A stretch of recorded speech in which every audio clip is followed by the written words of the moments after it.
Hey everybody, after about 5 minutes of technical difficulties, we're hoping that we're with you live tonight. We're going to give it just a minute to make sure it doesn't freeze up.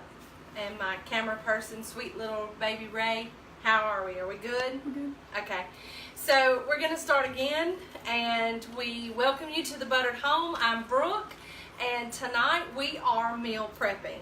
So meal prepping means a lot of different things. The first thing you have to do is you have to decide what your goals need to be for your meal prepping. They can be for fitness and diet. They can be for having time with your family. I know a lot of people do casseroles, or they get together and they have Instant Pot parties and they meal prep for the week. Personally, what I do, because I'm cheap, is I meal prep for my lunches.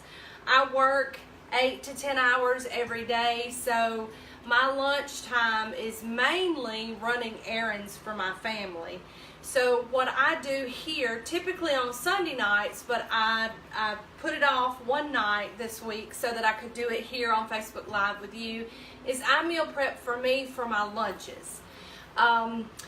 Now, I'm also the type of person who doesn't really mind eating the same thing every day. So what I try to do for you tonight is to show you chicken two ways in case you are not like me. I can eat the same thing for lunch every day for 4 to 5 days. It doesn't bother me. I don't have a problem doing that at all. But probably the easiest thing I can show you is a sheet pan chicken that I do. And y'all, there's no end to the possibilities that you have to do with this. So if you'll come over here, sweet Ray, and I'll show you what I have tonight. I have these beautiful squash that I've cubed up. I have some red onion, y'all, glorious red onion. That's the best thing ever. I have some 2.5 to 3 inch shoots of asparagus. I have all beautiful different kinds of julienne or matchstick peppers. And I have, and gosh y'all, if you don't know, this is the most perfect vegetable ever. These are cubed Brussels sprouts. What I've done is I've cut the woody ends off of them, and I've hacked them to make them all uniform the same size. Now, this is very simple. Vegetables, you can do these any way. You can take what's in season, or you can take what's at the grocery store, and you can add salt, pepper, and some olive oil, and they're perfect just like that. Now, I like mine that they pack a little more punch and a little more flavor. So what I do is I add just a little bit of olive oil, probably about 2 tablespoons. Y'all know I don't measure anything. And then I have some coarse sea salt. Now, of course, if you're using this coarse sea salt, it does not take as much salt to flavor your food. You can also get sea salt in fine, for those of you who like to bake with sea salt, but sea salt is just what it is. So I like to use a good bit of that because salt equals flavor. And then freshly cracked black pepper. And I've got mine set to fine, so it takes just a little while to do that. And all you have to do is just kind of toss your vegetables in your olive oil to coat them evenly.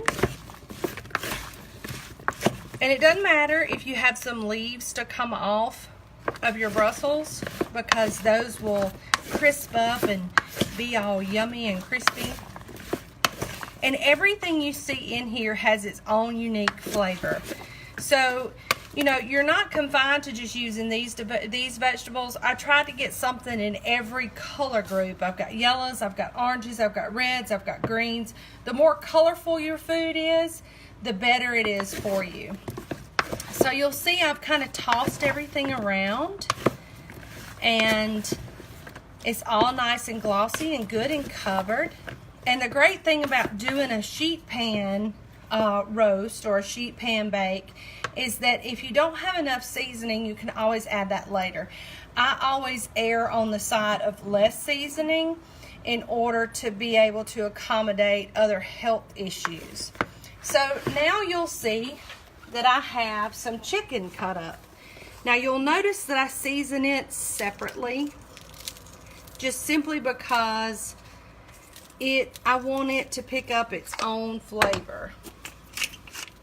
And two, I have a little technique that I use with meat, and this is going to be for any meat that you cook. Meat loves to be massaged. That sounds crazy, but I always season my meat separately.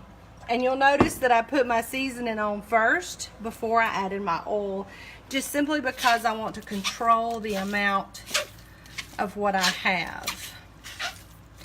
Now you'll see I'm getting in there, and I'm just using my cutting mat to kind of get in there and massage all that good pepper and salt and olive oil on there. And what this does is this ensures that you don't really have to grease your pan. So what I'm going to do is I'm going to let Reagan focus in on this pretty vegetables while I go wash my hands, because a cook's best tool is clean hands. And I've just handled chicken, y'all, so always wash when you handle chicken.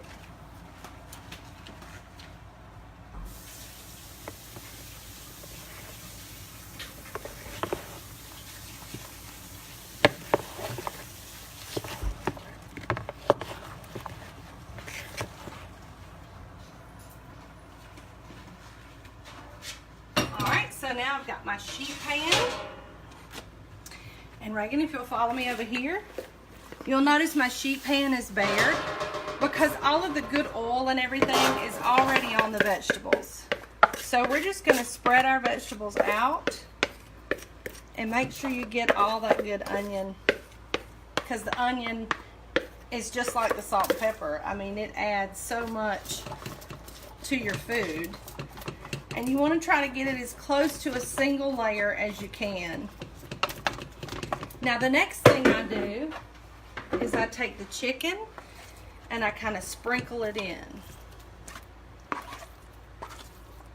Now don't worry, everything's going to cook, so there's no cross-contamination here, because you're going to cook everything together. And because it's all relatively the same size, it'll cook at the same time. Now y'all, isn't that pretty? I mean, that's so pretty. Oh, and I forgot. I meant to get everybody to tell me where they're from. Give us a wave and let us know where you're from. And gosh, it's hot here. I think the high today was like 93. So let us know where you're from, and let us know if it's hot or cool or perfect wherever you are. So now we're going to set the oven to 425. And then we're going to let it preheat, because I didn't do that beforehand because it's so hot here in Lower Alabama. I think it was 93 degrees today. So I'm going to show you a couple more things while we're waiting on the oven to preheat. One of the things that I have is, no, this way, over here. I have these great meal prep containers, and you can go to thebutteredhome.com and you can purchase a 20-pack of these, and they have the lids to go with them.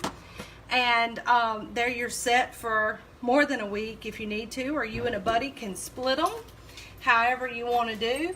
And these are what I put my prepared food in for the week. Really nice, really inexpensive. They're dishwasher safe. They wash good, and they keep good because they stack. Now the next thing I'm going to do is I'm going to show you my second way of chicken. I used my Instant Pot, and I have some pretty big chicken breasts. These were about 10 to 12 ounces. And I just put him in my Instant Pot with salt and pepper and some lemon and honey. Oh, I don't need to put that in there. but I am going to take the lemon out because I'm going to leave the cooking liquid in the Instant Pot. And Reagan, if you'll peek over in there and you can just show them that it's lemon, water, and honey. And I'm going to remove the lemon and the lemon rinds and come over here. I'm going to dump the lemon. And one thing that I like is I love salad. So I spend about $3 on this sweet kale or any of the 7 superfood salad kits. They're very good for you. They have kale, they have broccoli. You can get all different kind of flavors.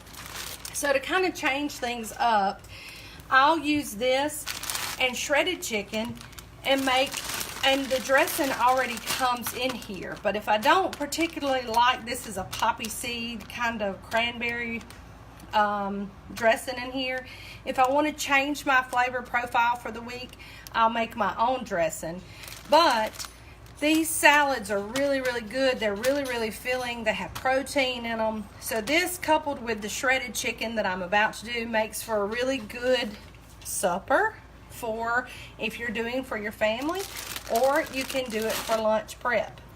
Now, I've cooked this one chicken breast. This guy was about 10 to 12 ounces. Now, a lot of times you can just take 2 forks and shred the chicken because it's cooked all the way through. You'll see I sliced it to check it. And 2 forks is good, but if you got a hand mixer, and this is a hack from my mom, from everybody knows the grandest gran in the world, and that's Gloria.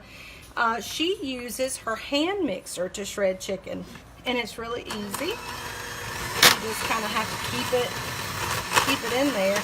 But Mama makes a lot of chicken salad, homemade chicken salad, and this is how she shreds her chicken. And y'all look how quick that was. There you go. You got shredded chicken in less than 30 seconds. Y'all look, it's beautiful and it's cooked all the way through. Nice strings of chicken. You can do anything with this. You can make chicken salad like Gran does, or you can do like I'm going to do, and you can meal prep with it and make salads. This is also good for chicken tacos, for chicken quesadillas. It's anything you want. So that's a quick hack for chicken in your Instant Pot, and to shred it pretty quickly with your hand mixer. Now what I'm going to do, because even though this has cooked for about 20 minutes in the Instant Pot with the honey and the lemon and the water, I still want it to pack a little more flavor. So I'm going to come over here and I'm going to simply put it back in the cooking liquid. Now this will allow it to soak up a lot of that flavor, whatever flavor you have in the Instant Pot. And I shut it because it's not going to get dry, it's not going to get overdone, it's simply going to get more flavorful. So my oven is close, so I'm going to put in our sheet pan and show you the finished product. Now one thing that I did on this that I did not do on the other sheet pan is I used balsamic vinegar. If you'll notice, my chicken has a little char to it, and so do my vegetables, because balsamic vinegar adds a really good sweet flavor to whatever you're cooking. So you can take this, and it's got a little nice little spout, and you can also shake it on what you're doing. And whenever this cooks away, the vinegar goes away, and you're left with the sweet balsamic taste on your items. But here you'll see I like to cook mine a little heavier, a little longer. I think I cooked this batch about 25 minutes, and you'll see my Brussels sprouts have a nice little crispy char on them, as well as my chicken. But my chicken is not dry. I've tested it. And y'all, this is so good. You can put this on a rice. You can put this with anything. I like to eat it just like that. So that is our meal prep chicken 2 ways. for you tonight. I also have this little digital scale, and I measure out what I'm doing so that I eat about 4 ounces of meat a day. And then the vegetables I don't count because, you know, if you're doing most diet programs, they're free. Even if you put balsamic vinegar on them, they still have a little caloric value, but not enough to worry about. The key here is that you want to make your food taste good. You know, you don't want to deprive yourself of flavor. You don't want to deprive yourself of food making you happy.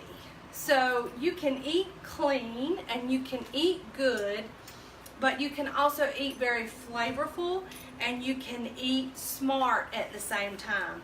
So this roasted vegetable and sheet pan chicken, I challenge you, every single one of my Buttered Home followers, come up with your own recipe. Come up with your own take on it.